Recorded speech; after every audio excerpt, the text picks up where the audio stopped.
The last thing my father ever gave me was a red envelope. Not money, not an apology, just a sealed crimson envelope with strict instructions not to open it until after the official will reading. I carried it in my purse for 3 weeks after his funeral, feeling its weight like a loaded gun against my hip. My name is Lauren, and I hadn't set foot in my childhood home for 7 years until today. The mansion's marble foyer still gleamed like polished ice, and family portraits lined the walls, though I noticed mine had been removed years ago. Typical Samantha. Well, well, look who finally showed up. My stepmother's voice dripped with fake sweetness as she descended the grand staircase. She hadn't aged a day, her blonde hair perfectly styled, her designer dress probably worth more than my car. We weren't sure you'd bother, given how you abandoned your poor father. I kept my face neutral. Hello, Samantha. Behind her, my step-siblings appeared like matching bookends. Jasmine, examining her manicure as if it held the secrets of the universe, and Cooper, smirking like he'd just won the lottery. Maybe he thought he had. The prodigal daughter returns, Cooper sneered. Hoping Daddy left you a consolation prize? Mr. Murphy is waiting in the study, I replied, ignoring the bait. Shall we? Gene Murphy, my father's lawyer for 30 years, stood as we entered. His kind eyes met mine with something that looked suspiciously like sympathy. That's when I knew for certain. The official will would be exactly what Samantha wanted. Please, everyone be seated, Gene began, adjusting his reading glasses. We're here to execute the last will and testament of Philip James Dawson. I tuned out the legal jargon, watching Samantha's face instead. The slight upturn of her lips, the predatory gleam in her eyes. She'd won, and she knew it. The estate, including all properties, investments, and controlling interest in Dawson Holdings, is to be divided as follows, Jean continued. To my wife, Samantha Harper Dawson, 60% of all assets. To my stepchildren, Jasmine and Cooper Harper, 19% each. Jasmine actually clapped her hands together in delight. And to my daughter, Lauren, Jean paused, looking uncomfortable. 2% of liquid assets, approximately $50,000. Just like you are, nothing, Jasmine whispered, loudly enough for everyone to hear. I reached into my purse and withdrew the red envelope. Mr. Murphy, I believe my father left additional instructions to be read after the primary will. The room went silent. Samantha's perfect smile cracked just slightly. What is that? She demanded. A codicil, Jean replied, reaching for the envelope. Properly notarized and witnessed 3 days before Philip's death. This is ridiculous. Samantha stood up, her voice rising. We weren't informed of any additional documents. This is clearly a desperate attempt to... To what, Samantha? I met her eyes. To tell the truth? The envelope is legitimate, Jean confirmed, examining the seals. And, as executor of the estate, I am legally bound to read its contents. This is bullshit, Cooper spat. Dad was barely conscious his last week. Anything he signed then was recorded on video, Jean interrupted, with witnesses present, including myself and a medical professional who confirmed his mental competency. I watched the colour drain from Samantha's face as Jean broke the seal. 7 years of waiting, of wondering if I'd imagined the look in my father's eyes when he'd pressed this envelope into my hands. His last words to me, "Wait for the right moment, Lauren. Everything has its time." This is outrageous. Samantha was practically vibrating with rage. I demand... You're in no position to demand anything, Jean said firmly, removing several pages from the envelope. Not until we determine the full scope of Philip's final wishes. The room fell silent again as Jean began to read. I, Philip James Dawson, being of sound mind, do hereby declare this to be a codicil to my last will and testament. To my daughter Lauren, I leave the truth, and with it, the power to restore what was stolen. Samantha sank back into her chair, and I saw something I'd waited 7 years to see. Fear in her eyes. The right moment had finally arrived. Jean's voice filled the study as he read my father's final words. Every sentence felt like another crack in Samantha's perfect facade. My dearest Lauren, if you're hearing this, then the official will reading has concluded exactly as expected, with a lie. A lie I helped maintain for the past 7 years to protect you. and to prepare for this moment. Jasmine tried to interrupt, but Jean silenced her with a raised hand. I was a coward, Lauren.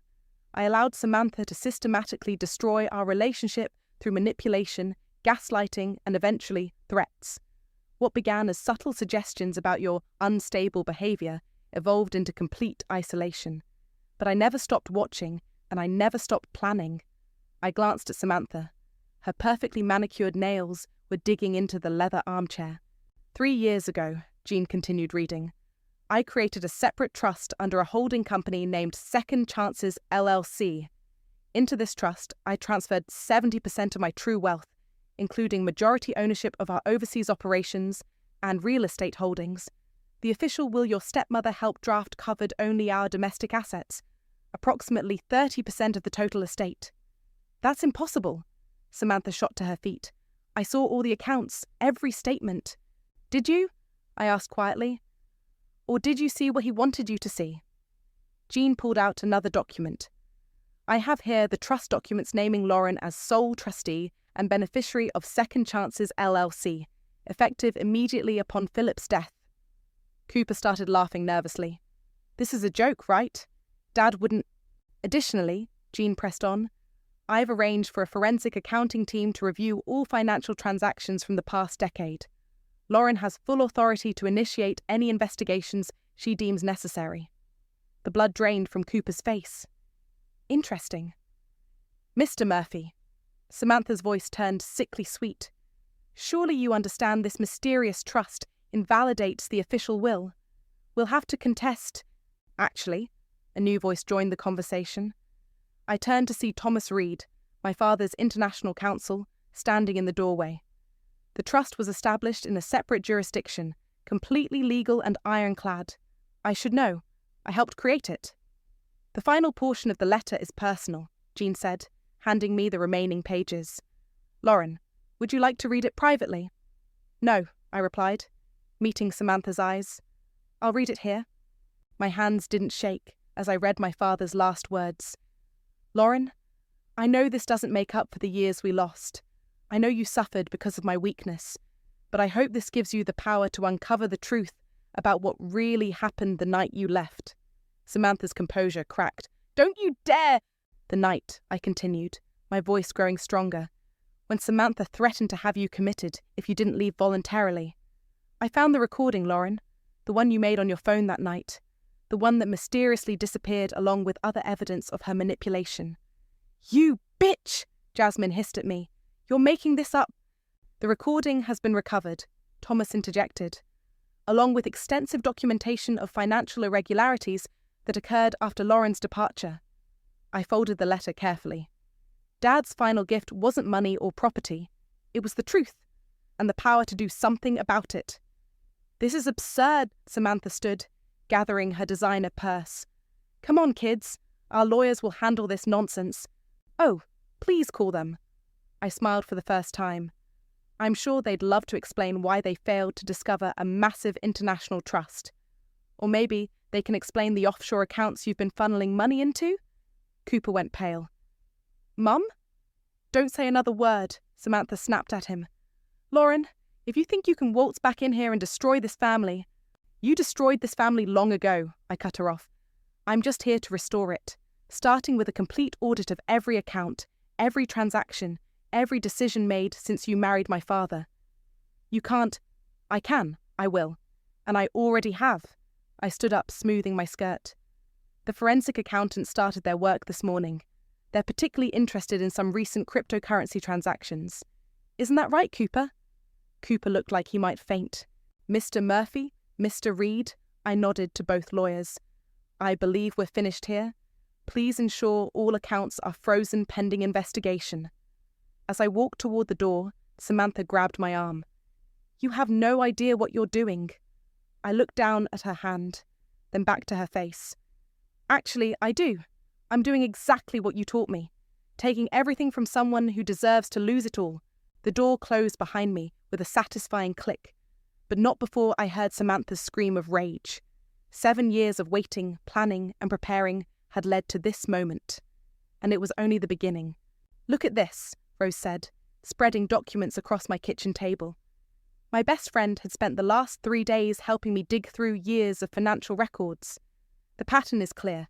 Every time your father tried to reconcile with you, there was a large transfer of funds to this offshore account. I picked up one of the bank statements. Blackmail money? More like insurance, Rose replied, pulling up something on her laptop. She'd drain a little more each time Philip showed signs of reaching out to you, like this email from 4 years ago. The message appeared innocent enough. Darling, I'm worried about Lauren. Perhaps we should try to contact her. My father's words made my chest ache. Samantha's reply was perfectly crafted manipulation. Sweetheart, remember what the doctor said about enabling her behaviour? Besides, I've heard disturbing rumours about her mental state. It's best to keep our distance. God, I can practically hear her voice, I muttered. Show me the corresponding transaction. Rose pulled up another document. 2 days after this exchange, $500,000 disappeared into an account in the Cayman Islands. A knock at my door made us both jump. It was Jean, carrying a heavy cardboard box. Your father wanted you to have this, he said, setting it down. He kept it in his private safe at the office. Not even Samantha knew about it. Inside the box, I found a laptop, files, and an envelope containing a USB drive. My hands trembled as I plugged it into Rose's computer. My father's face filled the screen. He looked tired, aged beyond his years, but his eyes were clear. Lauren, if you're watching this, I finally found the courage to do what I should have done years ago. I've been gathering evidence, bank records, emails, recorded conversations, everything that proves what Samantha did to us. Rose squeezed my hand as the video continued. That night you left, she didn't just threaten to have you committed. She threatened your life. Said she knew people who could make accidents happen. I was a coward. I chose to let you go rather than fight her. But I never stopped watching, never stopped collecting evidence. Jesus, Rose whispered. Oh, say. The laptop contains everything, my father continued, including proof that Cooper has been embezzling company funds for crypto schemes. Samantha knows about it. She's been using it to control him, just like she controls everyone. But he made mistakes. Big ones. The kind that interest federal investigators. Jean cleared his throat. Lauren, there's something else you should know. Dominic Burke, your father's former business partner, has been in contact. He says he has emails from Samantha that you need to see. Dominic? I hadn't heard that name in years. I thought he and Dad had a falling out. Orchestrated by Samantha, Jean replied. She saw him as a threat because he was asking too many questions about the company's finances. I turned back to the video as my father's voice grew stronger. Lauren, I know you're angry with me. You have every right to be. But please understand, everything I've done since that night has been to prepare for this moment, to give you the weapons you need to fight back. The screen went dark, but his words echoed in my head. Look at this, Rose suddenly said, pointing at her screen. Cooper's crypto transactions. He wasn't just embezzling, he was laundering money, lots of it. I leaned in closer. Can you trace where it went? Better, she grinned. I can prove he knew exactly what he was doing. These messages to his crypto broker, he was bragging about it. Make copies of everything, I told her. Jean, can you set up a meeting with Dominic? He nodded. He's already asked to meet. Tomorrow at noon, his office. I started gathering the documents, my mind racing. Rose, keep digging into Cooper's transactions. If he was laundering money, then Samantha had to know about it, she finished. Want me to send an anonymous tip to the SEC? Not yet, I replied. First, I want to talk to Cooper. Give him a chance to do the right thing. You think he will? Jean asked skeptically. I thought about the fear in Cooper's eyes during the will reading. I think he's the weak link. Samantha's been controlling him through guilt and fear, just like she did with Dad. But Cooper's young, scared, and facing serious federal charges.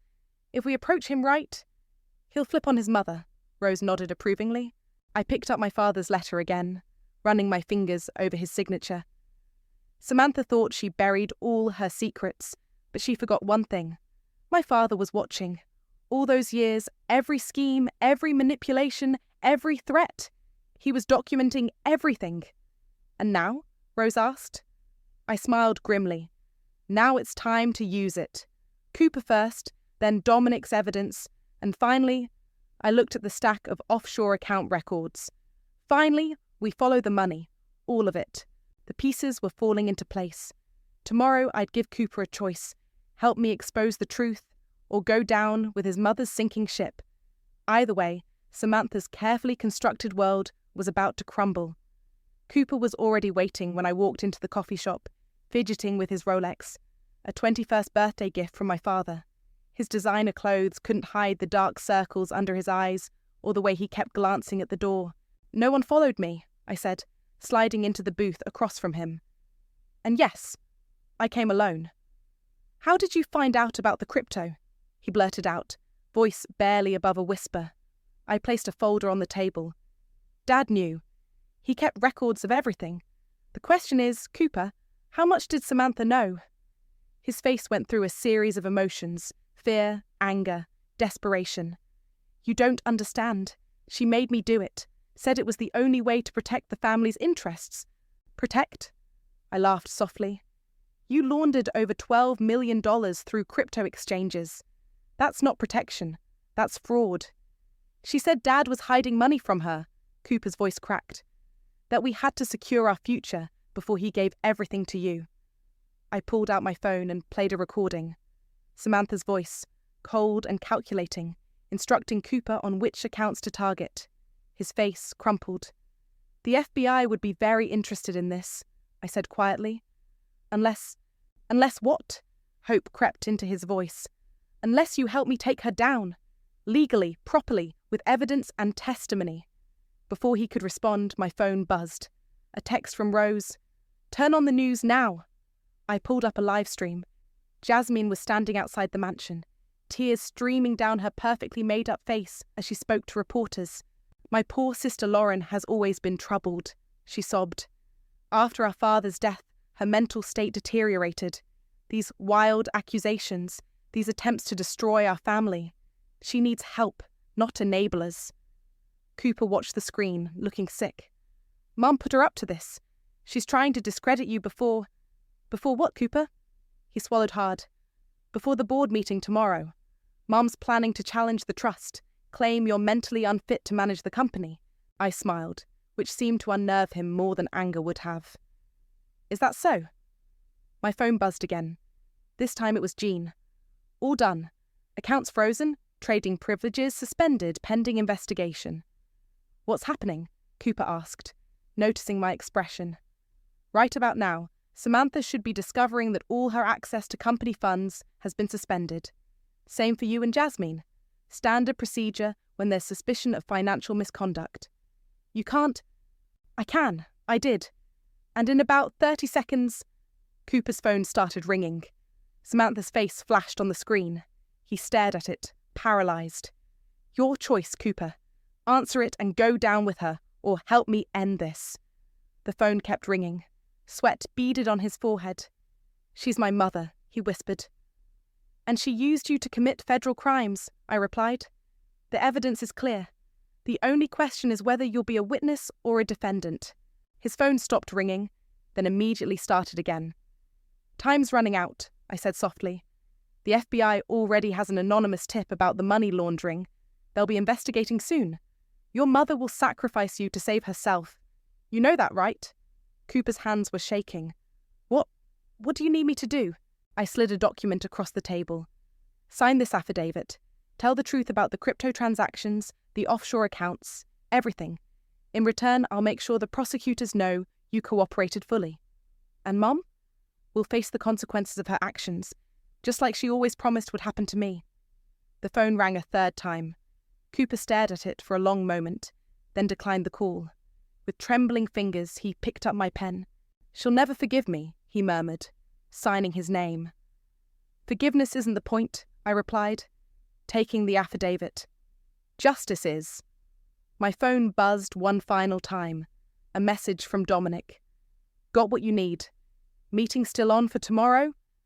I texted back a quick confirmation, then looked at Cooper. "Go home. Pack a bag. When this hits the news, you'll want to be far from Samantha." He stood up, looking lost. "Lauren, I'm sorry for everything. We were awful to you and Dad. Save it, I cut him off. Actions matter more than words. You've made a start today. That's something. As he walked away, my phone lit up with a news alert. Dawson Holdings under investigation. Allegations of massive financial fraud surface. I smiled, thinking of Samantha watching her empire begin to crumble. Tomorrow's meeting with Dominic would give me the final pieces I needed. The truth was coming out. One signature, one document, one revelation at a time. And Samantha's perfectly crafted world was falling apart right on schedule. Dominic's office hadn't changed in 7 years. Same leather chairs, same view of the city skyline, same determined set to his jaw. He didn't waste time with pleasantries. Your father came to me 3 months before he died, he said, pulling out a thick file. He knew Samantha was working with our competitors, but he couldn't prove it. Until now. He spread emails across his desk. Dozens of them, all from Samantha to executives at rival companies. She was selling company secrets, I asked, scanning the messages. Worse, Dominic replied. She was actively working to tank your father's legacy.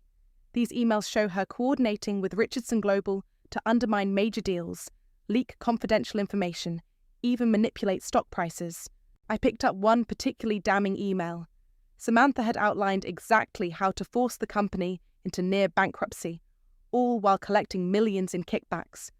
Why didn't Dad expose this? Because of this, Dominic pulled up a video on his computer. The footage showed Samantha in this very office, speaking to someone off camera. If Philip ever discovers what we've done. Her voice was cold, calculated. Make sure Lauren has an accident. Nothing too obvious. A car crash, perhaps, or a break-in gone wrong. My hands clenched into fists. When was this? 2 years ago. Your father found it a month before he died. That's when he accelerated his plans, created the trust, started moving assets. My phone buzzed. A news alert. I almost laughed when I read it. Looks like Cooper came through. I showed Dominic the headline. Breaking. Dawson Holdings executive provides evidence of widespread fraud. Your stepbrother grew a spine. More like self-preservation. The FBI is interviewing him now. I stood up, gathering the emails. These are copies? Dominic nodded. Originals are safe. I've also got recorded conversations, bank transfers, everything showing how she conspired with Richardson Global. Perfect timing, I smiled grimly. The board meets in 2 hours. I think they'll find this very interesting. Lauren? Dominic's voice stopped me at the door. There's something else. About the night you left. I remember everything about that night, I cut him off. But you don't know what happened after. Samantha came here to my office. She was celebrating. Said she'd finally gotten rid of the last obstacle to controlling your father completely. I recorded that conversation too. He handed me another USB drive. Your father never saw this one. I was saving it, waiting for the right moment. Back in my car, I plugged the drive into my laptop. Samantha's voice filled the space, slightly slurred from champagne but triumphant. It was almost too easy. The girl actually recorded me threatening her. Can you believe it? But phones are so fragile, aren't they?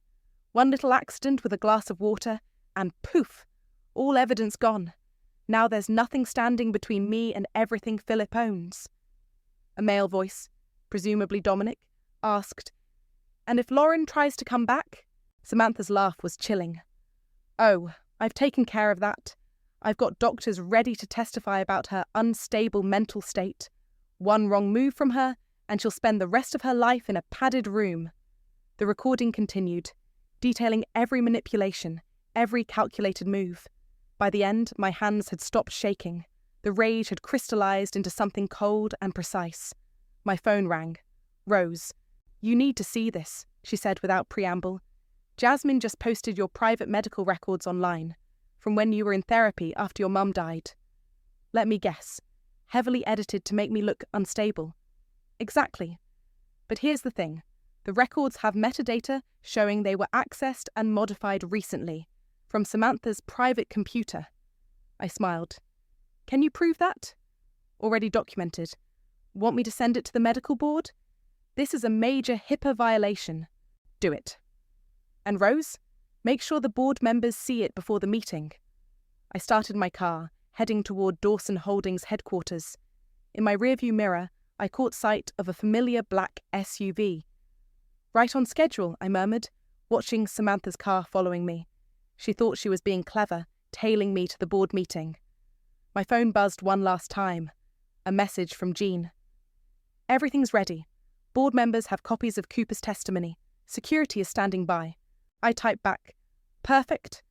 And the reporters?" "Outside waiting, just as you requested."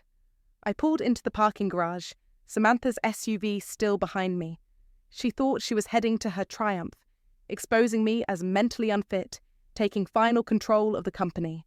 Instead, she was driving straight into a trap 7 years in the making. Every piece was in place, every bit of evidence ready, every witness prepared. Time to end this. The boardroom fell silent as I walked in, Samantha close behind me. 12 pairs of eyes watched us take our seats at opposite ends of the massive oak table. The tension was thick enough to cut with a knife. "Now that we're all here," Samantha began, her voice dripping with false concern, "we need to discuss the company's leadership crisis, given recent events and Lauren's documented mental health issues." "Actually," I interrupted, "let's discuss your documented criminal behavior first." I nodded to Jean, who started distributing folders to each board member. "What you're looking at," I continued, "is evidence of systematic fraud, corporate espionage, and criminal conspiracy spanning the last 7 years. Samantha's face tightened. "These are obviously fabricated." "Page 3, I cut her off. "Emails between you and Richardson Global, detailing how to sabotage our Asian expansion project." Page 7, "Offshore account statements showing kickbacks from our competitors." And page 12, "Cooper's sworn testimony about the money laundering operation you orchestrated." The board members flipped through the documents, murmuring amongst themselves. Samantha's perfectly manicured nails drummed against the table. "This is absurd," she laughed, but it sounded hollow.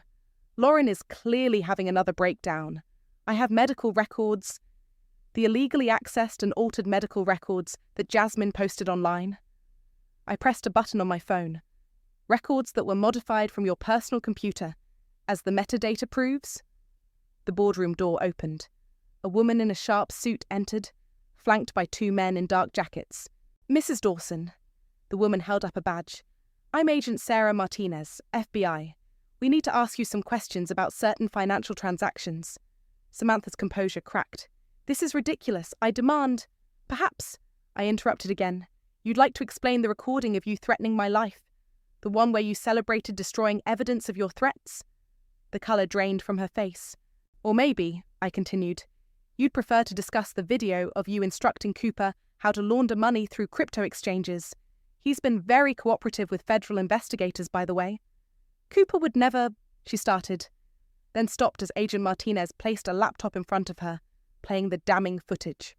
"Samantha Harper Dawson," Martinez began, "you're under investigation for fraud, money laundering, conspiracy—" "You can't do this to me," Samantha shrieked, jumping to her feet. "I built this company. I controlled everything." "Exactly," I said quietly. "You just confessed in front of 12 board members and federal agents. Well done." She lunged across the table at me, but security was faster. As they restrained her, she screamed, "You're nothing. You hear me? Nothing." "Actually," Jean stood up, "as controlling trustee of Second Chances LLC, and with these criminal allegations, Lauren now has full voting control of the company." The boardroom doors opened again, revealing a crowd of reporters with cameras rolling, capturing Samantha's complete meltdown. "You planned this," she hissed as the agents led her toward the door. "You orchestrated everything." I smiled. "I learned from the best. You taught me how to manipulate, remember? How to plan, how to wait for the perfect moment. Your father would be ashamed. My father," I cut her off one final time, "helped me plan this. Every detail, every contingency. That red envelope? It wasn't just about the trust. It was the key to exposing everything you'd done." The reporters were shouting questions, cameras flashing as Samantha was led away. Her perfect mask had crumbled completely, revealing the rage and desperation beneath. "The board will be taking a short recess," Jean announced. after which we'll discuss the company's new direction under Ms. Lauren's leadership. As the room cleared out, Rose slipped in through a side door. Jasmine's been served with papers for the HIPAA violation, she reported, and Cooper's testimony has been formally entered into evidence. It's over. I sat down heavily in my father's old chair, running my fingers along the armrest where he used to grip it during tense meetings. Lauren? Rose touched my shoulder. You okay? I found something else in Dad's papers this morning, I said quietly, pulling out a photograph. From before Samantha, when it was just him and me. The picture showed a much younger version of myself, sitting on my father's shoulders, both of us laughing. On the back he'd written, "Remember who you really are." He never stopped loving you, Rose said softly. I know. I tucked the photo away and stood up. Come on, we have a company to rebuild. Outside the boardroom, reporters were still filming as Samantha was escorted into a waiting federal vehicle. Our eyes met through the window. She mouthed something that looked like, "I'll destroy you." I just smiled and turned away. She'd already tried her best to destroy me once. This time, I'd destroyed her instead. The mansion looked different in the rain, smaller somehow. I stood in the foyer, watching Samantha pack her designer bags under the supervision of 2 federal agents. Her house arrest conditions allowed her 1 hour to collect personal belongings before the asset freeze took full effect. "This isn't over," she said, stuffing jewellery into a Gucci bag. "You have no idea what I'm capable of." "Actually, I do." I held up my phone, displaying emails she'd sent to Richardson Global. "Threatening to have competitors' children kidnapped? That's a new low, even for you." She froze. "Where did you get those?" "Dad had a backup email server. Everything you sent, everything you deleted, he kept it all. The FBI is particularly interested in these threats." "You stupid girl," she hissed. "You think you've won? I still have friends, powerful friends." "Like Marcus Richardson?" I smiled as her face paled. "He flipped on you this morning. Turns out he kept recordings of all your conversations. Smart man." The agents began zipping up her bags. Her time was almost up.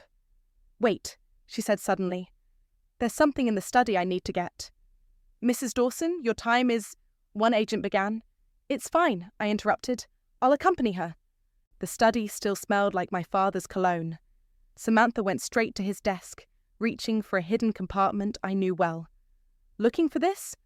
I pulled out a small recording device. "Dad's old dictaphone?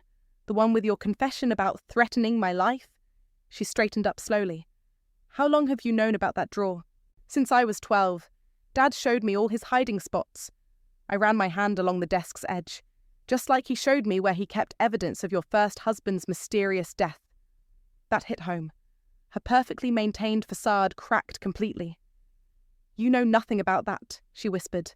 "Insurance policy payouts, suspicious bank transfers, emails to a now-deceased private investigator." I met her eyes. "Dad knew everything, Samantha. He just waited for the right moment and the right person to expose it all." She moved faster than I expected, lunging for my throat. But I was ready. Sidestepping her attack, I watched as she stumbled, crashing into the desk. "Federal agents!" The officers burst in, weapons drawn. "She attacked me!" Samantha shrieked, trying one last desperate play. "She's unstable, just like I've been saying." "You mean like this?" I pointed to the security camera in the corner, its red light blinking. "The one that just recorded everything?" The fight drained out of her as the agents cuffed her. "You destroyed my family," I said quietly. "Made my father doubt himself. Doubt me. Made him so afraid for my safety that he had to push me away to protect me. He was weak," she spat. "Easy to manipulate. Just like Cooper." "No." I pulled out my father's final letter. "He was playing you. Every step of the way. Building evidence, protecting assets, preparing for this moment." "Time to go, Mrs. Dawson," the agent said firmly. As they led her toward the door, I called out, "One last thing." She turned, hatred burning in her eyes. "Dad left you a message." I pressed play on my phone. My father's voice filled the room. "Samantha, if you're hearing this, then Lauren has finally done what I couldn't. Exposed you for what you really are. Everything you took from her, everything you stole from me. It's all going back where it belongs. You thought you were so clever, but you forgot one thing. A father's love is stronger than any manipulation. Tears streaked her perfect makeup as she was led away. Through the window, I watched her climb into the waiting police car, her designer bags tossed in the trunk like garbage. Rose appeared beside me. "You okay?" "Look what I found," I said, pulling out an old photo album. "Pictures from before. Dad kept them hidden in that drawer, along with evidence of every crime she ever committed." "Smart man," Rose smiled. "He knew her type," I nodded. "Said she wasn't the first social climber to try destroying a family for money. Just the last one he'd let succeed." My phone buzzed. A news alert. Dawson Holdings, CEO arrested. Corporate conspiracy and murder investigation reopened. "Murder investigation?" Rose asked.